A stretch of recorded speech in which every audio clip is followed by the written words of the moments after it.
The Sound Devices MixPre-3 and MixPre-6 could be the ultimate devices for podcasting to replace your mixer, recorder, and audio interface.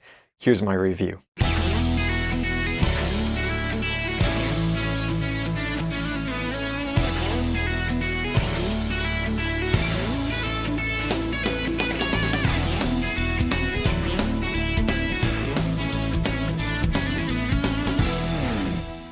Hi, I'm Daniel J. Lewis from the Audacity to Podcast.com. In 2017, Sound Devices launched two amazing products, the MixPre-3 and its bigger brother, the MixPre-6. I think they are almost perfect, but I do have a few disappointments, which I'll share later in this video. Before I get too deep into my review, thanks to Sound Devices for loaning me this MixPre-6.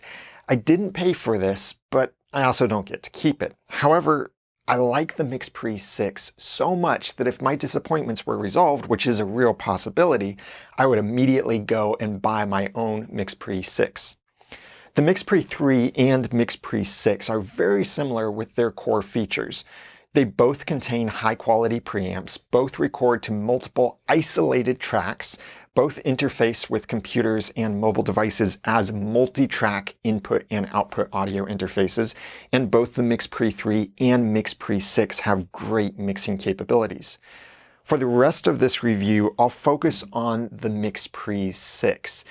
But most of the information still applies to the MixPre-3, with the main difference between the two being that the MixPre-3 has fewer inputs and outputs than the MixPre-6. And you can get more information about both models in the links below this video or at theaudacitytopodcast.com/MixPre. The MixPre-6 offers 4 combo locking XLR and TRS inputs, and there are 2 on each side. The built-in Cashmere preamps offer up to 96 decibels of clean gain. That's enough to support a directly connected dynamic studio microphone and record with little to no hiss. On the right side of the MixPre-6 is a stereo 3.5mm TRS auxiliary input that makes it easy to bring in sound effects or podcast guest or co-host from a consumer-level device such as a PC, smartphone, or a tablet.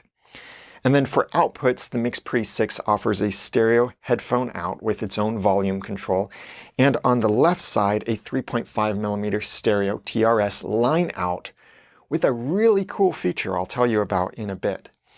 Thus far, the MixPre-6 may not seem all that different from devices like the Zoom H6, but here are the amazing features that raise the MixPre-6 above other recorders and mean it could replace several pieces of audio gear in your podcast studio. Noticeably first is the higher build quality of the MixPre-6. It has a hard, durable shell and corner grips that would protect the MixPre-6 from impact if you were to accidentally drop it, thus preventing the controls from damage. The MixPre-6 can connect with computers and mobile devices as a multi-track audio interface via USB. And while other devices may offer similar functionality, the MixPre-6 can interface while also functioning as a standalone recorder. Compare that to something like the Zoom H6, which can be only a recorder or an interface, but not both simultaneously. The USB interface itself is also quite amazing. When connected to your PC, the MixPre-6 can offer up to 4 audio outputs from your PC to the MixPre-6 and up to 8 audio inputs from the MixPre-6 to your PC. In full 8-track mode, input tracks 1 and 2 contain a stereo mix of everything going into the MixPre-6. And then tracks 3 through 8 are isolated tracks from the MixPre-6's own input channels 1 through 6. This is extremely handy for podcasting because it means you could connect everything to the MixPre-6 and use the stereo mix channels for live streaming through your computer or a mobile device. The 4 USB output tracks can be assigned to any of the 6 input channels on the MixPre-6, and you can even monitor all the inputs, and yes, even the USB inputs, through headphones connected to the MixPre-6, and see the isolated input levels for all 8 tracks, that's 6 ISOs and 2 mix, on the touchscreen with a quick tap. With a little bit of tweaking through some software, such as Rogue Amoeba's Loopback on macOS or Voicemeeter on Windows, you could achieve multiple mix-minus setups for VoIP calls all through USB. The stereo line out on the left side is also quite impressive because it allows you to route custom audio to the left or right tracks of the stereo line out.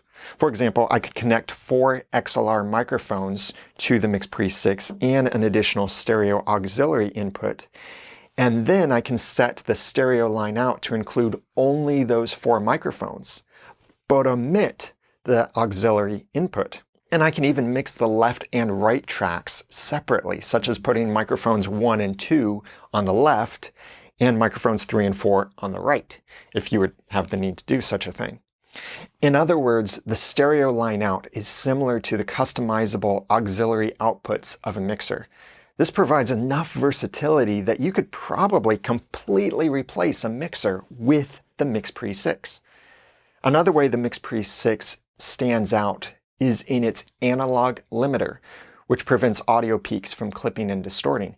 Many other devices do offer built-in digital limiters, but because of their position in the audio chain and some of their other designs, digital limiters are quite often worthless because they still allow distortions.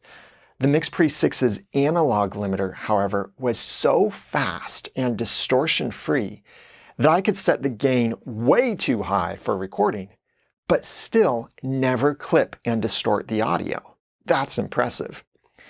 The MixPre-6 offers basic controls and text entry via a USB keyboard or with the Wingman app on a Bluetooth-connected iOS or Android device.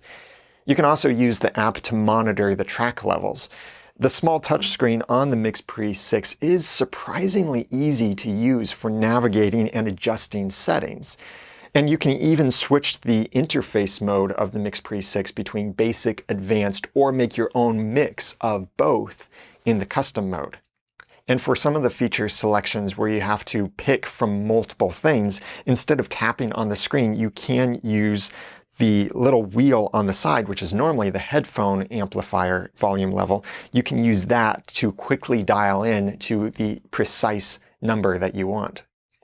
And if you have settings you use in different scenarios, you can save those settings to named presets for easy recall on the MixPre-6.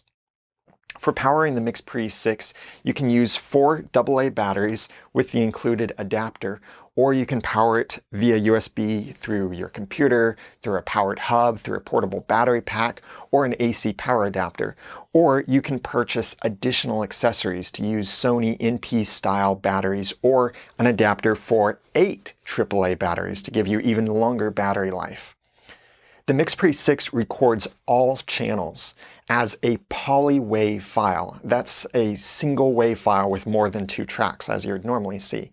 And then it will split the recording into separate and seamless 4 GB files. So it's no problem to take those multiple files and simply put them one right after the other in your digital audio workstation. And these audio files are written to an SD, SDHC, or SDXC card.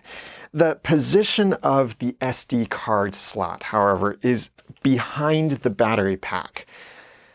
And that's a little strange and slightly inconvenient, but considering that you would probably have the MixPre-6 connected to your computer via USB anyway, data transfer is fast, and it even supports USB-C.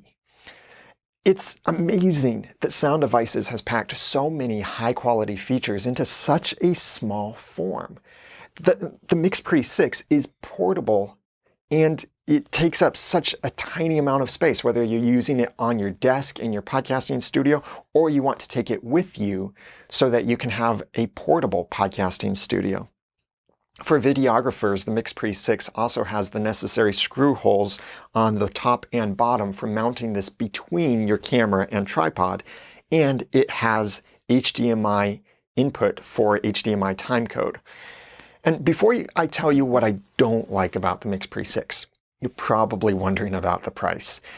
As of July 2017, the MixPre-6 retails for $899, while the MixPre-3 retails for $649. Those prices may seem high to you as a podcaster, but they're a bargain for experienced audio professionals, especially with the MixPre-6 having such high build quality. Even for podcasters, it's a great value because matching these features would require a 6-channel mixer, a multi-track digital audio recorder, a multi-track USB interface, and a multi-channel analog limiter. Add all of those things together, and you would pay about the same price for all of those as for the MixPre-6. But you would still be missing some of the features in the MixPre-6, and you'd still be missing that small physical footprint with all of that other gear being much bigger and not nearly as portable as the MixPre-6. Seriously, your podcast studio could be as simple as this, the MixPre-6, your microphones, and then the cables to connect them. That's a whole lot better than several pieces of large audio equipment. If you want to purchase your own MixPre-3 or MixPre-6, please use the links below this video. Now, on to my disappointments. All the features in the MixPre-6 make it almost perfect.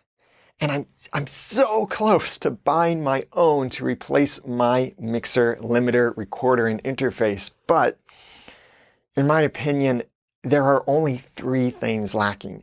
And these could even be resolved in a firmware or driver update of some sort. My first disappointment is the lack of a marker. I love that the Zoom recorders can place a mark inside my WAV audio files while I'm recording. These show up in professional digital audio workstations like Adobe Audition and such, but not in Audacity. And I use these marks to indicate known edit points in my recordings, and that significantly speeds up the editing workflow. And on the Zoom recorders, placing a mark while recording is a simple press on the record or scroll button, depending on the specific Zoom model. On the MixPre-6, such a feature could be mapped to pressing the record button while you're already recording, or it could be mapped to the customizable star button on the MixPre-6. And I've come to rely on this marking feature so much that the MixPre-6's lack of a mark feature is actually a deal breaker for me. My second disappointment is that the 8 USB input tracks, that is input to the PC from the MixPre-6, can't be custom mixed like the stereo line out, which lets you assign any selection of channels to the right or left tracks. This could probably be implemented with a fairly simple firmware update, and such custom mixing would make a digital mix minus much easier, but still not to its greatest potential. And that leads to my third disappointment, the complication in routing audio to multiple USB channels. Many recording, streaming, and voice over IP or VoIP apps will let you choose the audio input and output devices for that program. Or you can set these at the system level and the program will simply inherit those. But most apps and operating systems won't let you choose the channels on those inputs or output audio devices.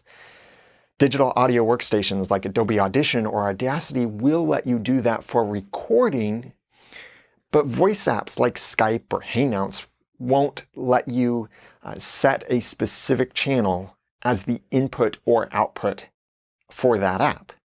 Thus, input tracks 3 through 8 are practically useless for anything other than multi-track recording on a PC, because most apps will pull only the first 1 or 2 channels from an audio input device. Skype, for example, gets audio from only channel 1. That's the left side of stereo audio. So even if you could make USB input 3 a custom mix, there isn't any way for Skype to use USB 3 as its input. Sometimes you can do this with extra software, like maybe Loopback or Voicemeeter, but it's still a complicated process in some setups. I think the ideal solution would be to make the input and output channels appear as independent input and output devices instead of a single multi-track device. For example, connecting the MixPre-6 could appear as up to 4 audio output devices, mono or stereo, and up to 8 separate input audio devices, again, mono or stereo. This would then allow you to target any input or output channel by selecting its corresponding audio device, such as MixPre-6 Mono Channel 1, and you can select that within your programs. Fully resolving this would probably require both a firmware update and special drivers.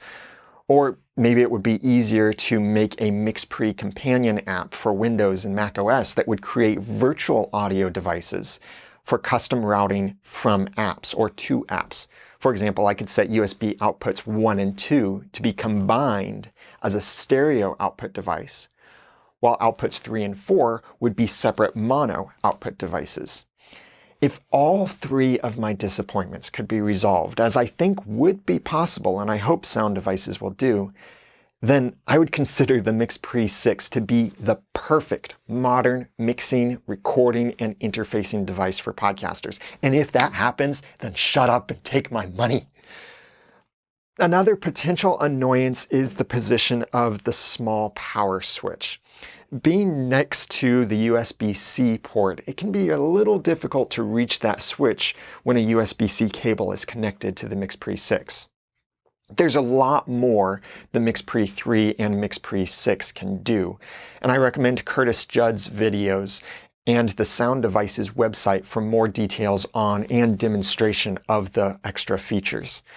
I'm excited about all the amazing abilities Sound Devices has packed into this small MixPre-3 and MixPre-6, and I hope to someday replace a bunch of my own audio gear with the MixPre-6, and then have greater recording and interfacing features than I have even now, and all in an extremely portable package for about the same price as I paid for everything I currently have.